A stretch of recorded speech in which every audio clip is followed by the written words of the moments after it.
Magandang hapon mga idol. Ito ngayon ang sitwasyon dito sa Riyadh, KSA. Malakas ang ulan simula kaninang umaga hanggang ngayon. Hindi pa rin tumigil ang ulan, pero hindi naman gaano kalakas. Hindi katulad sa atin sa Pilipinas pag umulan, napakalakas. Mag-ingat na lang po tayo lahat mga OFW dito sa KSA. Ang pinakamalakas na ulan ay nasa Jeddah.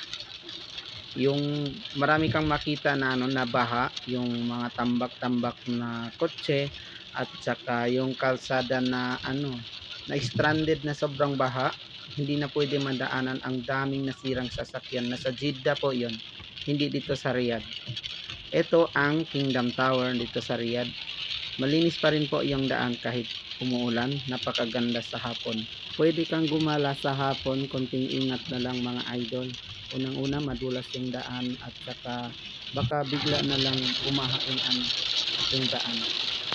Dito ang pinakamalakas na ulan sa madaanan ko nung papunta ako dito sa bahay ng kaibigan ko. Dito kasi ako mag-lunch. Pero kahit malakas yung ulan, siyempre gusto natin makita yung kalagayan ng Riyadh. Napakaganda rin na umiikot, na punti lang yung sasakyan, hindi gaano ka-traffic, hindi katulad ng sobrang traffic pagka sa hapon. Malakas pa yung ulan, tapos napakalamig. Pag nasa bahay tayo mga idol, kailangan po may heater tayong lahat kasi sobrang lamig. Hanggang sa March pa mga lodi yung lamig dito ngayon. Kailangan naka-jacket ka.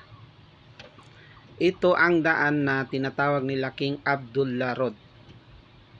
Nasa exit 10. Lakas pa rin ng ulan mga idol. Kung mapapansin nyo mga idol, wala tayong halos na kasabay na sasakyan. Ito lang yung takbo natin, nasa 70 to 75 lang. Napakalinis din ng Riyadh pagkatapos ng ulan. Ngayon ko kunti na lang yung ulan, hindi na gaano kalakas.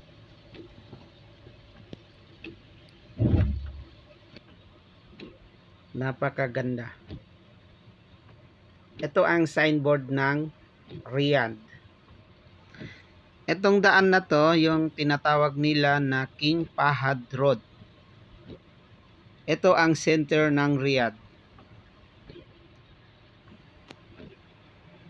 Okay na mga idol, naikot na natin ang Riyadh. Mag-ingat na lang po tayo lagi, kahit saan man tayong bansa. Okay, bye-bye.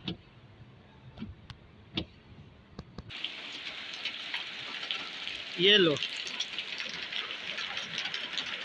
Mashallah, tabarakallah. Ulan ng yelo.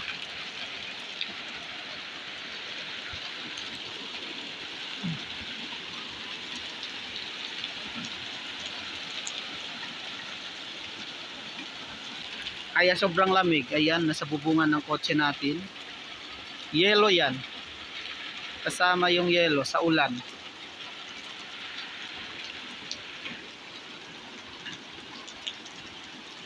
Pero mabilis din matunaw kasi malakas pa rin ang yung ulan. Siguro kung yelo lang ang umulan, hindi sa mabilis matunaw. Ang laki.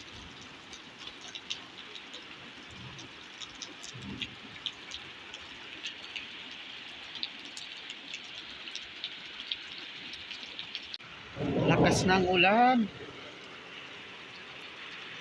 Bismillah. Ito yung pananim natin na malunggay. Ang dami na niyang mansanga. Ang laki na. Malunggay yan. Aba, malakas yung ulan. Saka na. Basag ulan mo naman. Oh, basag ulan lo.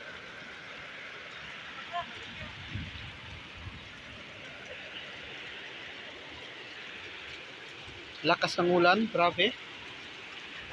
Ilang araw na yung ulan ngayon? Siguro sobra na sa 10 araw. Magdalawang linggo na. Kaya nga, matagal-tagal na rin may ulan. Yung ulan. Ang lakas. Ala, grabe to. Malakas, as in. Ito yung kotse natin. Ihatid ko sana siya, papasok siya sa trabaho. Alas 4 yung pasok niya. Ito nag-live siya sa page niya. Sige, pasok ka kung gusto mo. Ayan, bukas na. Alas 4 yung pasok niya. Wala naman nga yung pasyente. Malakas ang ulan.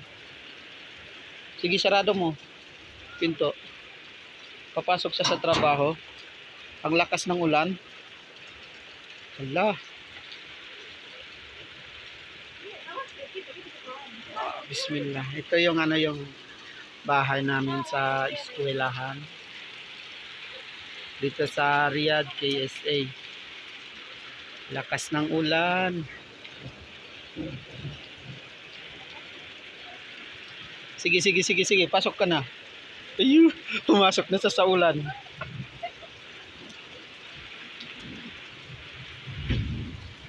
Ako nga rin, try ko rin. Basa na yung cellphone ko. Ay, hindi pa naman to iPhone. Oh. Basa na yung cellphone ko. Walang problema kung iPhone 14. Bismillah. Start natin. Sobrang lamig.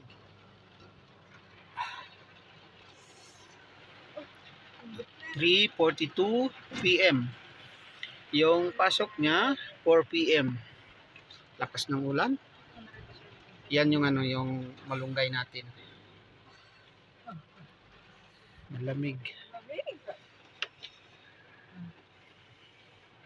Oh, pares malunggay ito. Okay. Happy to ek kay tuwan ulit. Ito yung eskwelahan. Kotse natin malamig. Siyempre, tuturo ko sa inyo kung paano patakbuhin yung automatic. Unang-una, na-start na yung kotse natin. 3:43 PM. Sa Riyadh, KSA. Mas ulan. So, na-start na. Unang-una, mag-seatbelt muna tayo. Kabutin. Okay, seatbelt. Ayan po, nakapag-seatbelt na tayo mga lodi.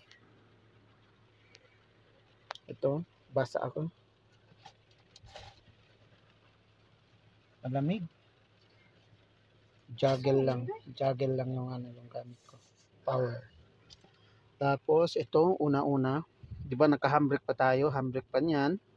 So, ito naka-parking siya, ayan parking.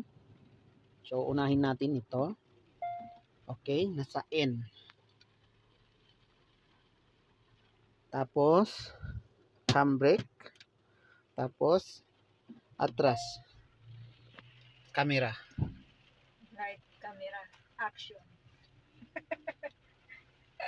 Okay. Wow, limit.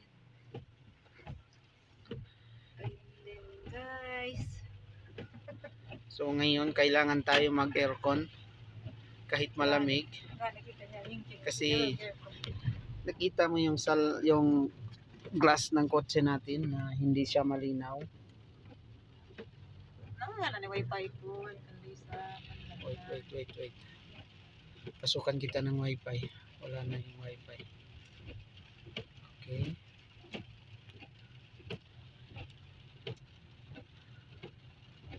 Wala na daw siya wifi. Okay na, back yan.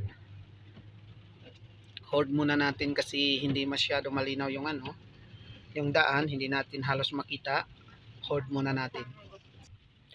Ayan mga idol, naka-aircon pa tayo, number 1. Sobrang lamig ngayon, pero kailangan mag-aircon kasi hindi natin makita yung daan. Ang lamig, nasa 10 colds nasa kotse, pero ewan ko pag nasa cellphone, siguro nasa mga 7 lang.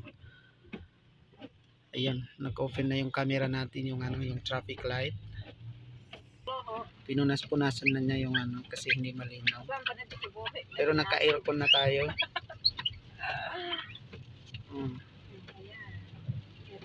So dahan-dahan lang tayo kasi pero hindi to dahan-dahan, nasa 40. Takbo natin. umuulan pa rin. Dito sa unahan na to. Baha na isa ko. Tama. Tama. Malalim din ang tubig. Ayun. Ayan tubig. Pero hindi malinaw kasi malamig.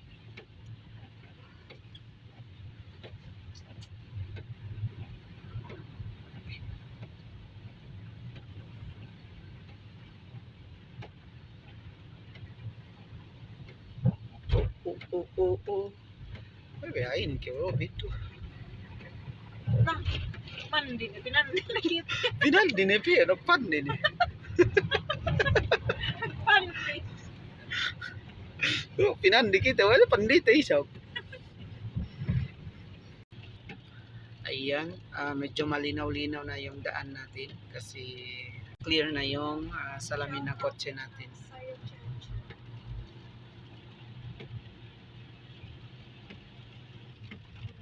Okay na mga idol, ito na po yung pagtrabahuhan niya yung clinic. Ay, matubig. Paano ko ba ba to? Napansin nga ay kumuno. Wow. Oh. Dumating na tayo dito sa hindi kasya. Ay pagkasyahin mo yan. Hindi kasya. Ano ba naman yung pagparking niyan? Dito. Sige na. Baba ka na. Ito dumating na sa trabaho niya. Matapos naman to mamayang gabi na alas 8.